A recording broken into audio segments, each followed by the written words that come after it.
নমস্কার বন্ধুরা, আজ আমি আপনাদেরকে বিভূতিভূষণ বন্দ্যোপাধ্যায়ের হিঙের কচুরি গল্পটি পড়ে শোনাব। গল্পটি ভালো লাগলে চ্যানেলটিকে সাবস্ক্রাইব করে পাশে থাকবেন। ধন্যবাদ। আমাদের বাসা ছিল হরিবাবুর খোলার বাড়ির একটা ঘরে। অনেকগুলো পরিবার একসঙ্গে বাড়িটাতে বাস করত। এক ঘরে একজন চুড়িওয়ালা ও তার স্ত্রী বাস করত। চুড়িওয়ালার নাম ছিল কেশব। আমি তাকে কেশব কাকা বলে ডাকতাম। সকালে যখন কলে জল আসতো তখন সবাই মিলে ঘড়া, কলসি, টিন, বালতি নিয়ে গিয়ে হাজির হতো কলতলায় এবং ভাড়াটেদের মধ্যে ঝগড়া বকুনি শুরু হতো জল ভর্তির ব্যাপার নিয়ে। বাবা বলতেন মাকে, এ বাসায় আর থাকা চলে না, ইতর লোকের মতো কাণ্ড এদের, এখান থেকে উঠে যাব শিগগির। কিন্তু যা হতো না কেন তা আমি বলতে পারি না। এখন মনে হয় আমরা গরিব বলে, বাবার হাতে পয়সা ছিল না বলেই। আমাদের বাসার সামনে পথের ওপরে একটা চালের আড়ত, তার পাশে একটা গুড়ের আড়ত। গুড়ের আড়তের সামনে রাস্তায় একটা কল। কলে অনেক লোক একসঙ্গে ঝগড়া চেঁচামেচি করে জল নেয়। মেয়ে মানুষে মারামারি পর্যন্ত হতে দেখেছিলাম একদিন। এই রকম করে কেটেছিল সে বাসায় বছরখানেক, এক আষাঢ় থেকে আর এক আষাঢ় পর্যন্ত। আষাঢ় মাসেই দেশের বাড়ি থেকে এসেছিলাম। দেশের বাড়িতে বাঁশবাগানের ধারে ধুত্র ফুলের ঝোপের পাশেই আমি আর কালী দুজনে মিলে একটা কুঁড়ে করেছিলাম। কি চমৎকার কুঁড়ে দুজনে মিলে করেছিলাম, ঠিক যেন সত্যিকার বাড়ি একখানা। কালী তাই বলতো। একটা ময়না কাটা গাছের মোটা ডালে সে পাখির বাসা বেঁধে দিয়েছিল। ও বলতো শ্রাবণ মাসের সংক্রান্তিতে কিংবা নষ্টচন্দ্রের রাতে রাতচরা কাঠঠোকরা কিংবা তিওর পাখি ওখানে ডিম পেড়ে যাবে। এসব সম্ভব হয়নি আমার দেখে আসা, কারণ আষাঢ় মাসের আগেই গ্রাম থেকে কলকাতায় এই খোলার বাড়িতে উঠে এসেছি। কলকাতার এ বাড়িতে জায়গা বড্ড কম, লোকের ভিড় বেশি। আমি সামনের টিনের বারান্দাতে সারা সকাল বসে বসে দেখি কলে জল নিতে এসেছে, গুড়ের আড়তের সামনে গুড় নামাচ্ছে গরুর গাড়ি থেকে, বা কোণের একটা দোতলা বাড়ির জানলা থেকে একটি বউ আমার মতোই তাকিয়ে আছে রাস্তার দিকে। এই গলি থেকে বার হয়ে বড় রাস্তার মোড়ে একটি হিন্দুস্তানি দোকানদারের ছাতুর দোকান, সেখান থেকে আমি মাঝে মাঝে ছাতু কিনে আনি। বড় রাস্তায় অনেক গাড়ি ঘোড়া যায়। আমাদের গ্রামে কখনো একখানা ঘোড়ার গাড়ি দেখিনি। দু চোখ ভরে চেয়ে চেয়ে দেখেও স্বাদ মেটে না। কিন্তু মা যখন তখন বড় রাস্তায় যেতে দিতেন না, পাছে গাড়ি ঘোড়া চাপা পড়ি। আমাদের বাড়ি থেকে কিছু দূরে গলির ও মোড়ে কতকগুলো সারবন্দি খোলার বাড়ি, আমাদেরই মতো। সেখানে আমি মাঝে মাঝে বেড়াতে যাই। তাদের বাড়িঘর বেশ পরিষ্কার পরিচ্ছন্ন। কত কি জিনিসপত্র আছে, আয়না, পুতুল, কাচের বাক্স, দেয়ালে কেমন সব ছবি টাঙানো। এক এক ঘরে এক একজন মেয়ে মানুষ থাকে। আমি তাদের সকলের ঘরেই যাই, বিকেলের দিকে যাই, সকালেও মাঝে মধ্যে যাই। ও বাড়িগুলোর মধ্যে একটি মেয়ে আছে, তার নাম কুসুম। সে আমাকে খুব ভালোবাসে, আমিও তাকে ভালোবাসি। কুসুমের ঘরেই আমি বেশিক্ষণ সময় থাকি। কুসুম আমার সঙ্গে গল্প করে, আমার দেশের কথা জিজ্ঞাসা করে। তাদের বাড়ি বর্ধমান বলে কোন জায়গা আছে সেখানে ছিল, এখন এই ঘরেই থাকে। কুসুম বলে, খোকা তোমায় বড্ড ভালোবাসি, তুমি রোজ আসবে তো? আমিও ভালোবাসি, রোজ তাই তো আসি। খোকা তোমাদের দেশ কোথায়?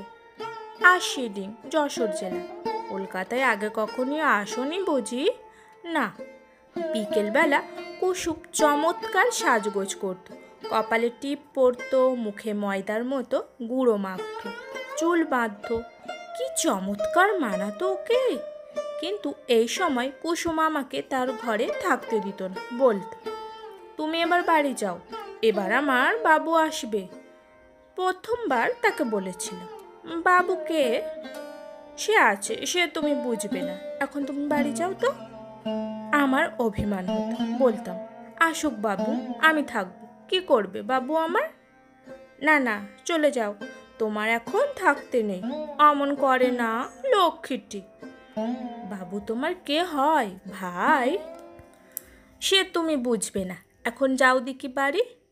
আমার বড় কৌতূহল হতো, কুসুমের বাবুকে দেখতেই হবে, কেন আমাকে বাড়ি যেতে বলে অমন করে। একদিন তাকে দেখলাম, লম্বা চুল, বেশ মোটা সোটা লোকটা, হাতে একটা বড় ঠোঙায় এক ঠোঙা কি খাবার। কলকাতার দোকানে খাবার কিনতে গেলে ওই রকম পাতার ঠোঙায় খাবার দেয়, আমাদের দেশে ও পাতা নেই। সেখানে হরি ময়রার দোকানে মুরগি কি জিলিপি কিনলে পদ্ম পাতায় জড়িয়ে দেয়। কুসুম ঠোঙা খুলে আগে আমার হাতে একখানা বড় কচুরি দিয়ে বলল, এই নাও, খেতে খেতে বাড়ি যাও। এক কামড় দিয়ে আমার ভারী ভালো লাগলো, এমন কচুরি কখনো খাইনি। আমাদের গ্রামের হরিময়রা যে কচুরি করে, সে তেলে ভাজা কচুরি, এমন চমৎকার খেতে নয়। উচ্ছ্বাসিত সুরে বললাম, বাহ, কিসের গন্ধ আবার? কুসুম বললে, হিঙের কচুরি, হিঙের গন্ধ। এবার বাড়ি যাও। কুসুমের বাবু বললে, কে? কলের সামনে বাড়ির ভাড়াটেদের ছেলে, বামুন। কুসুমের বাবু আমার দিকে ফিরে বললেন, যাও খোকা, এবার বাড়ি যাও। একবার ভাবলাম বলি, আমি থাকি না কেন, থাকলে কি দোষ? কিন্তু কুসুমের বাবুর দিকে চেয়ে সে কথা বলতে আর সাহসে কুলোলো না। লোকটা যেন রাগীর মতো, হয়তো এক ঘা মেরেও দিতে পারে। কিন্তু সেই থেকে হিঙের কচুরির লোভে আমি রোজ বাঁধা নিয়মে কুসুমের বাবু আসা পর্যন্ত অপেক্ষা করি। আর রোজই সকলের আগে কুসুম আমার হাতে দুখানা কচুরি তুলে দিয়ে বলবে, যাও খোকা, এইবার খেতে খেতে বাড়ি চলে যাও। কুসুমের বাবু বলতে, আহা, ভুলে গেলাম, ওর জন্য খাস্তা গজা দুখানা আনবো ভেবেছিলাম কাল, দাঁড়াও, কাল ঠিক আনবো। আমার ভয় কেটে গেল, বললাম, এনো ঠিক কাল? কুসুমের বাবু হিহি করে হেসে বলল, আনবো আনবো, অবশ্যই আনবো। কুসুম বললে, এখন বাড়ি যাও খোকা। আমি এখন যাব না, থাকি না কেন? কুসুমের বাবু আমার এই কথার উত্তরে কি একটা কথা বললে, আমি তার মানে ভালো বুঝতে পারলাম না। কুসুম ওর দিকে চেয়ে রাগের সুরে বললে, যাও, ও কি কথা ছেলে মানুষের সঙ্গে? বাড়ি গিয়ে মাকে বললাম, মা, তুমি হিঙের কচুরি খাওনি কেন? আমি খেয়েছি, এই এত বড় বড়, হিঙের কি সুন্দর গন্ধ। কোথায় পেলি বাবু? কুসুমের বাবু এনেছিল, আমাকে দিয়েছিল। পাজি ছেলে, ওখানে যেতে বারণ করেছি না, ওখানে যাবে না। কেন মা? কেন কথার কোনো উত্তর নেই, ওখানে যেতে নেই, ওরা ভালো লোক না। না মা, কুসুম বেশ লোক, আমাকে বড্ড ভালোবাসে, হিঙের কচুরি রোজ দেয়। আবার বলে হিঙের কচুরি, বাড়িতে কিছু খেতে পাও না, ওখানে যাবে না বলে দিচ্ছি।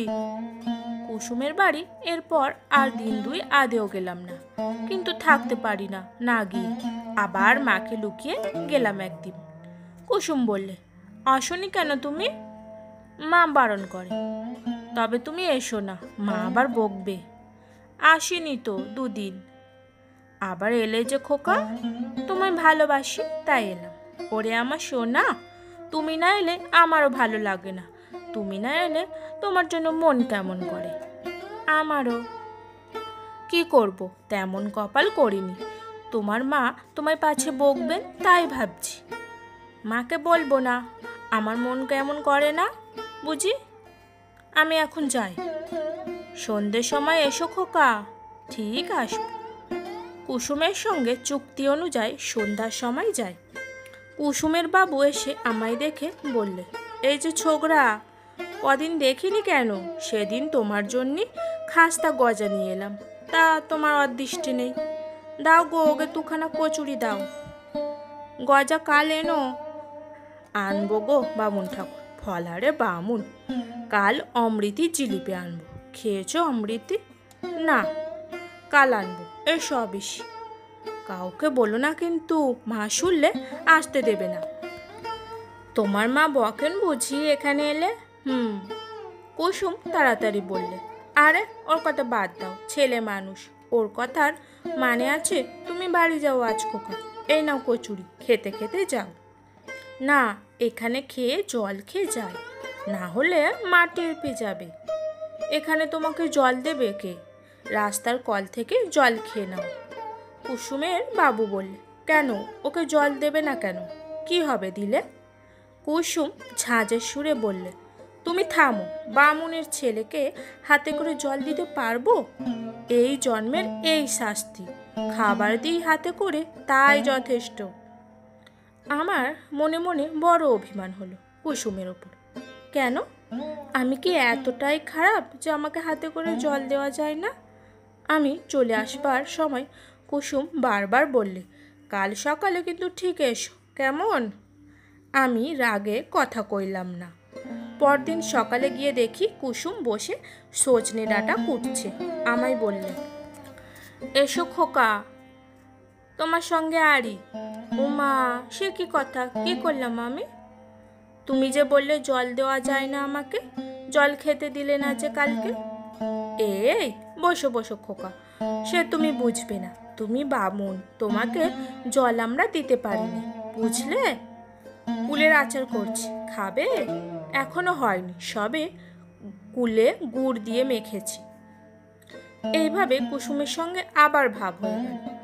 কুলের আচার হাতে পড়তেই আমি রাগ অভিমান সব ভুলে গেলাম। দুজনে অনেকক্ষণ বসে গল্প করি। তারপর আমি উঠে মাখনের ঘরে যাই। মাখন কুসুমের পাশের ঘরেই থাকে।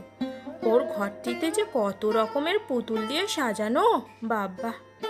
একটা কাঠের তাকে মাটির আতা, আম, লিচু, কত রকমের আশ্চর্য আশ্চর্য জিনিস, অবিকলতা, অবিকল আম।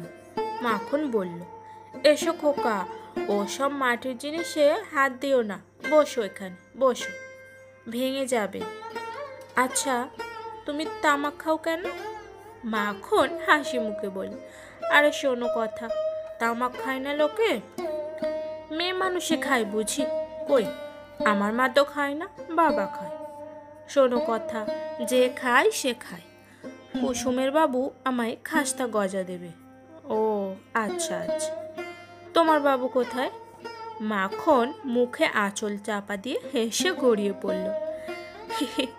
শোনো কথা ছেলের, কি যে বলে। ও কুসমি, শুনে যা, কি বলে তোর ছেলে। মাখনের বয়স কুসুমের চেয়ে বেশি বলে আমার মনে হতো। কুসুম সব থেকে দেখতে সুন্দর, মাখনকে দিদি বলে ডাকত।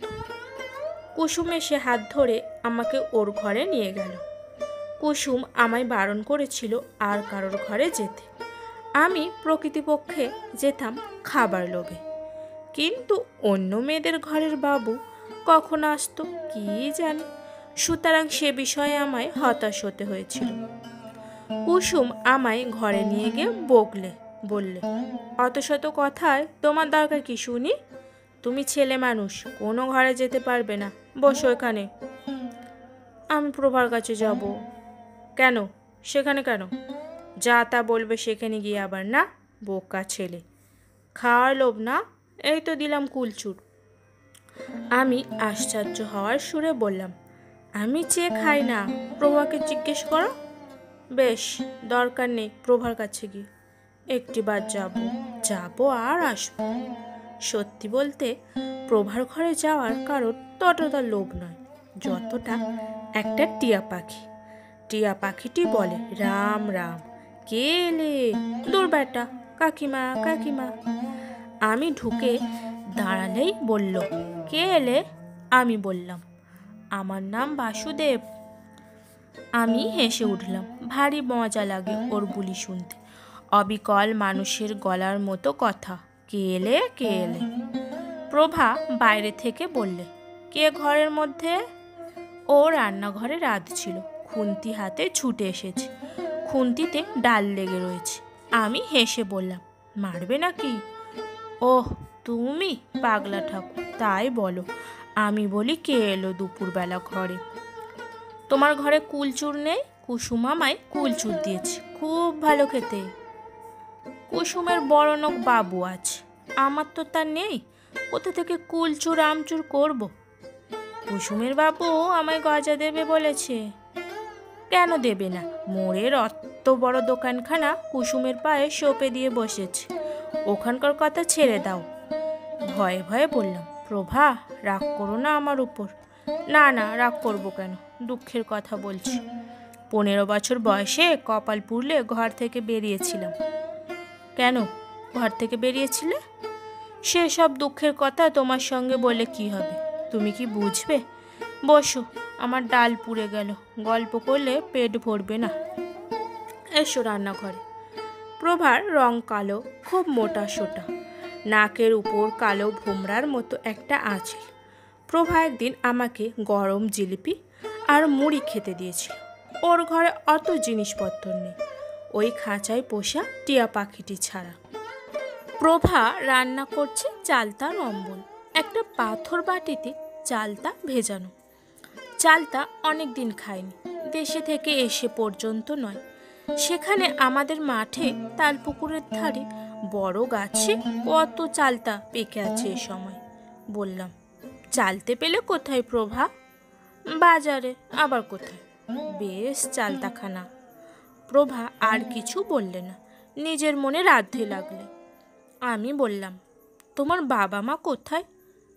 পাপ মুখে সে কথা আর না বললেই নয়। বাড়ি যাবে না প্রভা? কোন বাড়ি? কেন, তোমাদের বাড়ি? যাব, এবার জমের বাড়ি যাব এক্কেবারে। তোমাদের দেশের বাড়িতে কুল আছে, আমাদের গায়ে কত কুলের গাছ। প্রভা এ কথার কোনো উত্তর দিল না, আবার নিজের মনে রাঁধতে লাগলো। খানিক পরে সে একটা ঘটি উনুনের মুখে বসিয়ে চা তৈরি করে গ্লাসে আঁচল জড়িয়ে চুমুক দিয়ে চা খেতে লাগলো। আমায় একবারটি বললেও না চা খাবার কথা। অবশ্যই আমি চা খাইনি, চায়ের সর খাই। মা আমায় চা খেতে দেয় না। চায়ের মধ্যে দুধের যে সর ভাসে, মা তাই আমাকে তুলে দেয়। হঠাৎ প্রভা একটা আশ্চর্য কাণ্ড করে বসলো। বললে, অম্বল দিয়ে দুটো ভাত খাবে খোকা? আমি ভয়ে বললাম, খাবো। কুসুম টের না পায়। প্রভা হেসে বললে, কুসুমের অত ভয় কিসের? টের পায় তো কি হবে, তুমি খাও বসে।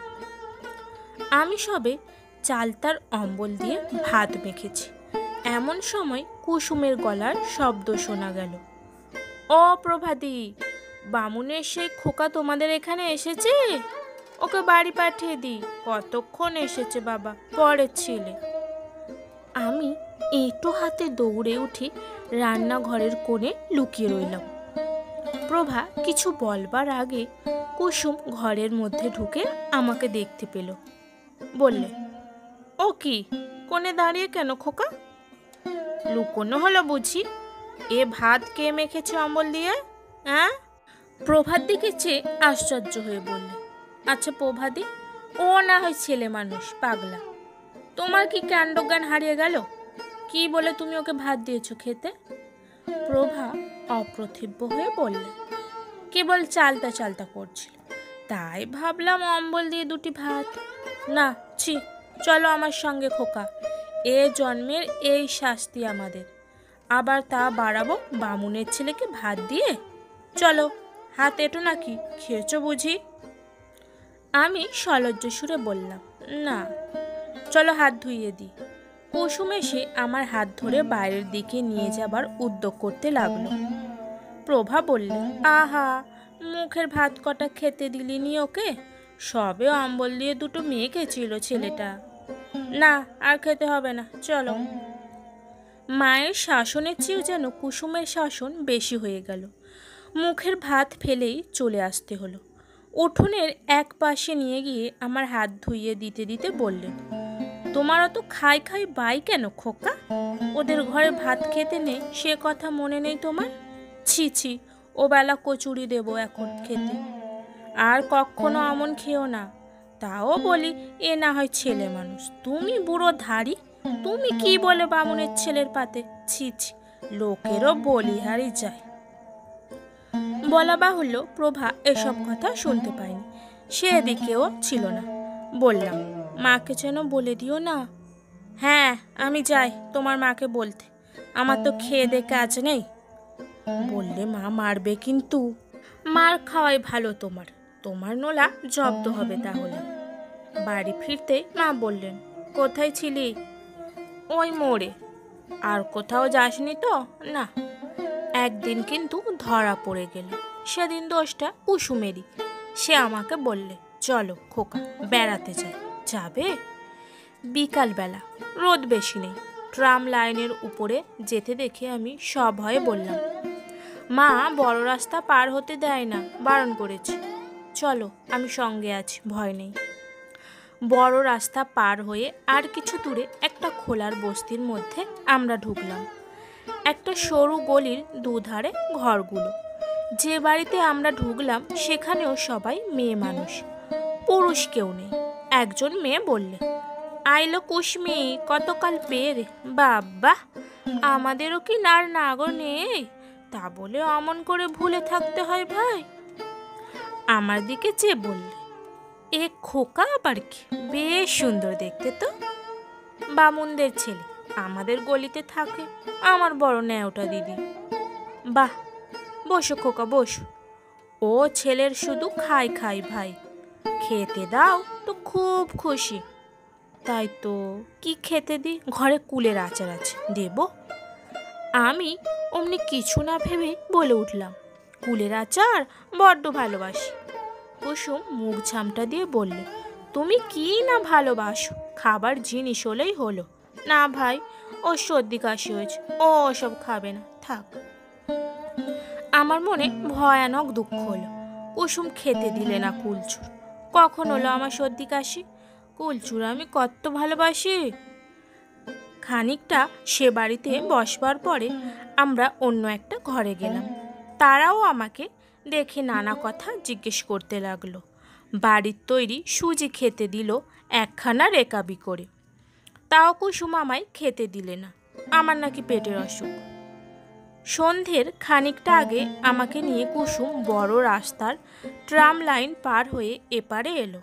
একখানা ট্রাম আসছিল। আমি বললাম, কুসুম দাঁড়াও, ট্রামখানা দেখব।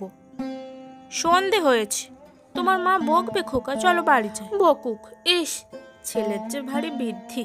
আচ্ছা কুসুম, তুমি ও কথা বললে কেন? আমায় কুলচুর খেতে দিলে না কেন? ওরা তো দিচ্ছিল। তুমি ছেলে মানুষ, কি বোঝো কার মধ্যে কি খারাপ রোগ আছে ওসব পাড়ায়? তোমায় আমি যাত্রার হাতে খেতে দেব না। যাত্রার ঘরের জিনিস মুখে করলেই হলো। তোমার কি, কার মধ্যে কি রোগ আছে তুমি তা জানো? আচ্ছা কুসুম, নাগর মানে কি? কিচ্ছু না। কোথায় পেলে এসব কথা? ওই যে ওরা বলছিল তোমায়। বলুক, ও সব কথায় তোমার দরকার কি, পাজি ছেলে কোথাকার। কুসুম আমায় বাড়ির পথে এগিয়ে দেবার আগে বললে, চলো, কচুরি এনেছে এতক্ষণ, তোমায় দি। দাও দাও, আমার খিদে পেয়েছে। কোন সময়ে তোমার পেটে খিদে থাকে না বলতে পারো? তোমার মাকে যদি সামনাসামনি পাই তো জিজ্ঞাসা করি, ছেলেরা তো নোলা কেন? নোলা আছে তো বেশ হয়েছে, কচুরি দেবে তো? চলো। কুসুম গজা এনেছে আজ, তা আমি জানবো কি করে? কাল গজা দেবে তো? উফ, গলির রাস্তাটা কি নোংরা, বাবা রে বাবা। কাল গজা দেবে তো? হ্যাঁ গো হ্যাঁ, এখন কচুরি নিয়ে তো রেহাই দাও আমায়। সে রাত্রে কুসুম আমায় আমাদের কলতলাটার কাছে এগিয়ে দিয়ে গেল। মার কাছে সত্যি কথা বললাম, কুসুমের বাড়ি গিয়েছিলাম, কুসুম কচুরি খেতে দিয়েছে। মা খুব বকলেন, কাল থেকে আমায় বেঁধে রাখবেন বললেন। বাবাকেও রাত্রে বলে দিলেন বটে, তবে বাবা সে কথায় খুব বেশি কান দিলেন না। পরদিন সকালের দিকে আমার জ্বর এলো, 4-5 দিন একেবারে শয্যাগত। একজন বুড়ো ডাক্তার এসে দেখে শুনে ওষুধ দিয়ে গেল। জানলার ধারেই আমার তক্তপোষ পাতা। একদিন বিকেলে দেখি রাস্তার ওপর কুসুম দাঁড়িয়ে আমাদের ঘরের উল্টো দিকের বাড়ির দিকে তাকিয়ে আছে, ওর সঙ্গে মাখন। মাখন এগিয়ে গিয়ে আরও 2খানা বাড়ির পরে একখানা বাড়ির দরজায় দাঁড়িয়ে। আমি ডাকলাম, ও কুসুম। কুসুম পিছনে ফিরে আমায় দেখতে পেল। মাখনকে ডেকে বলল, দিদি দিদি, ওই বাড়িটা, ওই ওই যে। মা কলতলায়। কুসুম ও মাখন এসে জানলার ধারে দাঁড়ালো।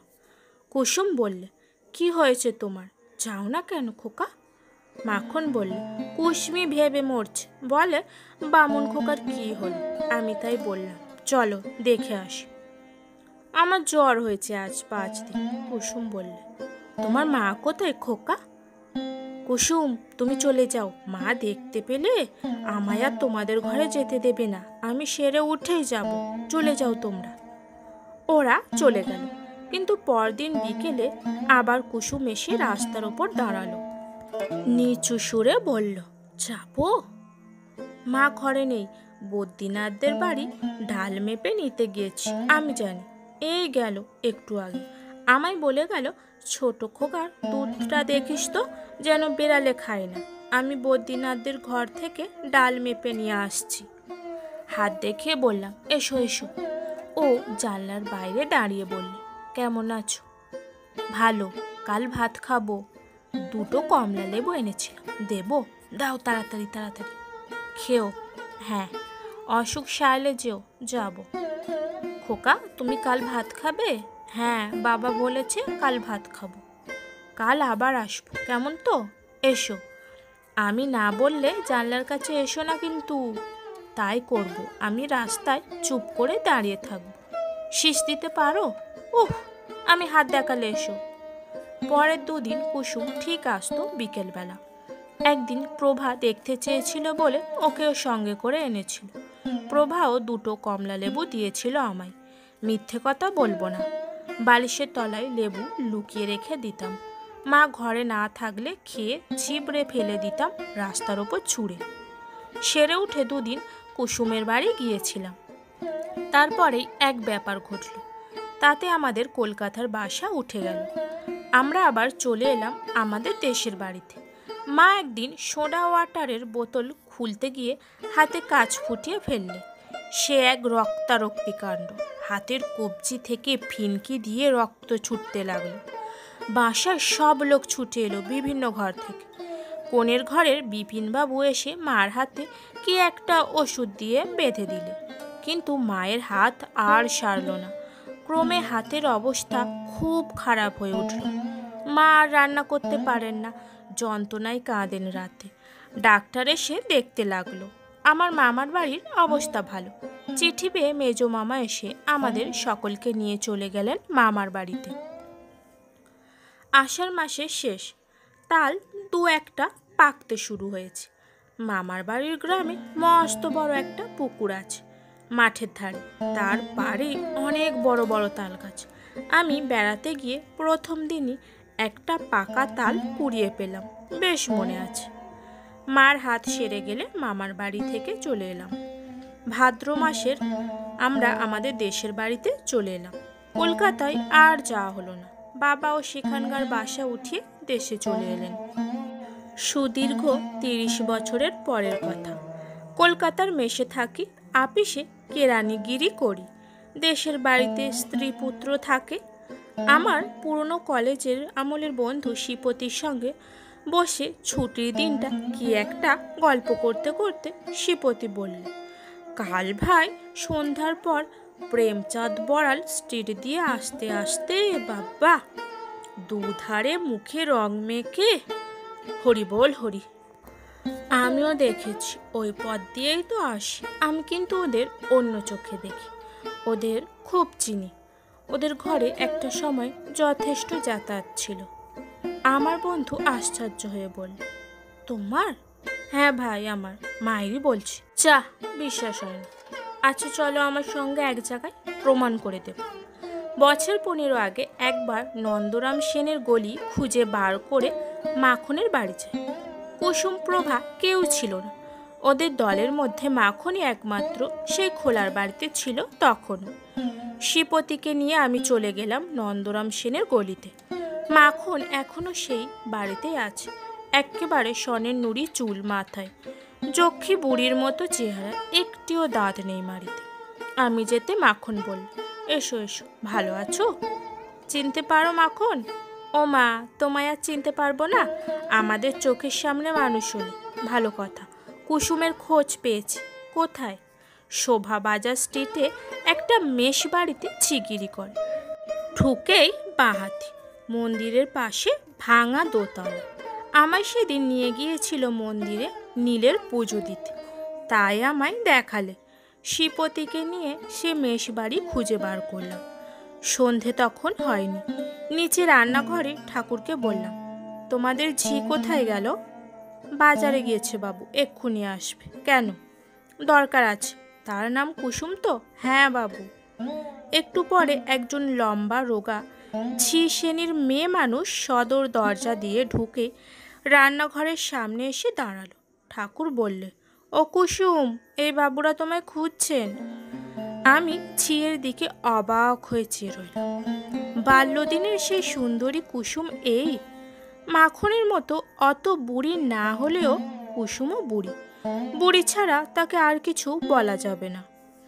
ওর মুখ আমার মনে ছিল, সে মুখের সঙ্গে এ বৃদ্ধার মুখের কিছুই মিল নেই। ঠাকুর না বলে দিলে একে সেই কুসুম বলে চেনবার কিছু উপায় ছিল না। কুসুমও আমার দিকে অবাক হয়ে চেয়ে বললে, আমায় খুঁজছেন আপনারা? কোত্থেকে আসছে? মাখনের কাছ থেকে। কোন মাখন? নন্দরাম সেনের গলির মাখন বাড়িওলি। ও, তা আমায় খুঁজছেন কেন? চলো ওদিকে, কথা আছে। চলুন, খাবার ঘরে বসবেন। খাবার ঘরে গিয়ে বললাম, কুসুম, আমায় চিনতে পারো? না বাবু। নন্দরাম সেনের গলিতে আমাদের বাসা ছিল। আমি তখন 8 বছরের ছেলে। আমার বাবা মা ছিলেন ঈশ্বর নাপিতদের বাড়ির ভাড়াটে। মনে আছে? কুসুম হেসে বলল, মনে আছে বাবু। তুমি সেই পাগলা ঠাকুর? কত বড় হয়ে গিয়েছ। বাবা মা আছেন? না, কেউ নেই। ছেলেপুলে কটে? 4-5টি। বসো বসো বাবা। আরও অনেক কথাবার্তার পর কুসুম আমাদের বসিয়ে বাইরে কোথায় চলে গেল। খানিক পরে চট করে কোথা থেকে একটা শাল পাতার ঠোঙায় খাবার এনে 2খানা থালাতে আমাদের দুজনকে খেতে দিল। আমারও মনে ছিল না, খেতে গিয়ে মনে হলো বড় বড় হিঙের কচুরি 4খানা। তখনই মনে পড়ে গেল কুসুমের সেই বাবুর কথা, সেই হিঙের কচুরির কথা। মনে এলো 30 বছর পরে আবার সেই লোভী ছেলেটির ছবি ও তার কচুরি পিঠ। কুসুমের নিশ্চয় মনে ছিল। কচুরি খেতে খেতে আমার মন সুদীর্ঘ 30 বৎসরের ধূসর ব্যবধানের ওপারে আমাকে নিয়ে গিয়ে ফেলেছে এক্কেবারে নন্দরাম সেনের গলির সেই অধুনালুপ্ত গুড়ের আড়তটা ও রাস্তার কলটার সামনে, যেখানে কুসুম আজও 25 বছরের যুবতী, যেখানে তার বাবু আজও সন্ধ্যাবেলায় ঠোঙা হাতে কচুরি নিয়ে আসে নিয়মিত।